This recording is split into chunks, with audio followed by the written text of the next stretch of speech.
So this might be my most anticipated game of all time. Now, Spider-Man PS4 probably held that before because I'm just a huge Spider-Man fan, but Miles Morales I arguably might like more than Peter Parker. Just I think he's a more interesting character. But right off the bat, when I started watching this trailer, I was so hyped. So I was not nearly as hyped, I'm not gonna lie, as I was when I first saw the official announcement. When I saw the announcement, just a little bit, it was a few shots of him, swinging around him, Peter talking about like some quote his dad had, I think, at the beginning, or something his dad told Peter at the beginning. That definitely had me a lot more hyped because that was a big reveal. Um, it was just so huge. I wasn't. It kind of came out of nowhere. I just logged on to YouTube and was like, whoa.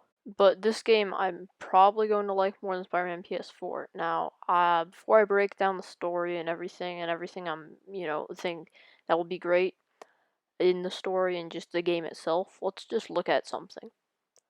So, what I've heard is that this base game, just to get the game, is going to be $50. Alright, good so far? Following? And then there's an Ultimate Edition or something like that. That's going to be $70. Wow, $20 more. I mean, why? It's got to be really good, right?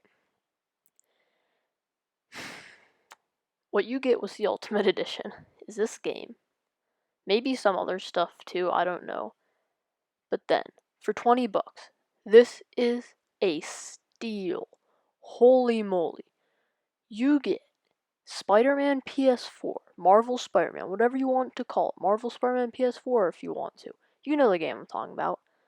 You get that remastered. And this game for $20 more than just getting this game. That is a steal. A steal. I would say oh, that's a pretty good deal if it was just the regular base Spider-Man PS4 game. But no, no, no, no, my friends. It is a remastered. I mean, shorter load times, better graphics.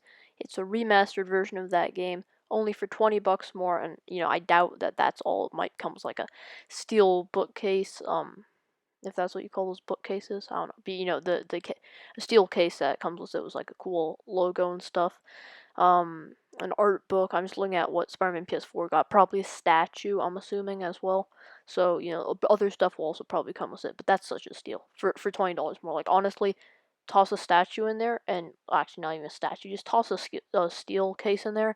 It's already a steal, but if you toss a steel case in there, like, forget it. This is the best deal of all time. I can't argue with that at all. Alright, but now let's get into the actual story and content of the game. So what we know so far, Roxxon's going to be a part of it, and the Underground, which is going to be led by a female Tinkerer. Not a lot of people I don't think really know who the Tinkerer is. If you don't know who he is, he's basically he was the guy working with the Vulture in Spider-Man: Homecoming, but he's more complex than that. He's not just that guy who worked with the Vulture in that one movie, but kind of sum it up, he's a super, or she in this case, is kind of a super smart genius who develops weapons, and is basically like, think the Riddler, not even the Riddler.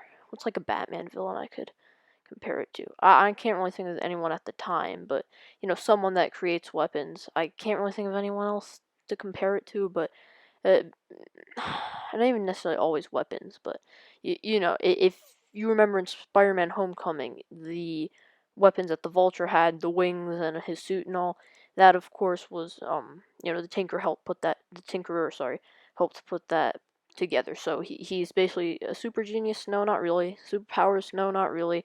But he's just a smart guy who can create stuff. In this case, it's a she, and she appears to have like some type of suit, as we can see. She jumps kind of far and kicks miles, and then also, right here, as you can see, one of her henchmen has like a whip. Her henchmen also have different types of guns and stuff, so it looks very complex and very interesting as well.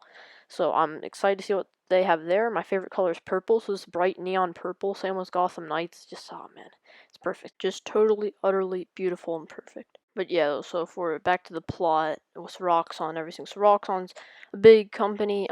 I know them, like, I think they kind of do fuel and oil kind of type stuff. Not quite exactly sure what they are, but kind of, they're a big company, and it looks like they're warring with the Underground and Harlem, which is Miles' new home. He moved here from Brooklyn, it looks like. and they're warring, and Harlem has been caught in the crossfire, and Miles has to help save the city. Sorry, I don't know why I couldn't pronounce Miles there. Anyway, so yeah, that's basically the story of this game. It looks really cool so far, and the graphics. Oh, the graphics.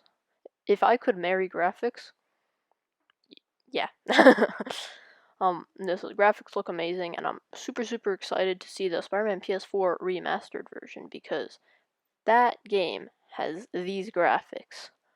Holy, that would be awesome. Now, I want to say I'm worried, but the fast travel in Spider-Man PS4 is so funny, and like it's beautiful. I mean, if you've seen it, it's basically Spider-Man taking the subway, and it's really funny. So there's like funny cutscenes and everything, and I kind of wish that I kind of hope I not wish that, or I guess wish, it's kind of the same thing, but I'm hoping that those cutscenes aren't necessarily any slower, or sorry, faster. I hope that they're still just as long as before, because you know having those for like 2 seconds, I just really wouldn't work. It would be kind of weird just seeing like a funny clip for a second, and that's gone. And also, I just thought I'd toss this real quick in here, because I just noticed it now when doing this video.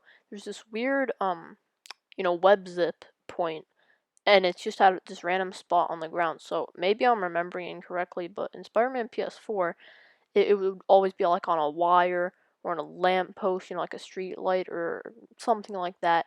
And it would be a perch or like a corner of a roof or even just an edge of a roof. But here it's just randomly in the middle of the bridge.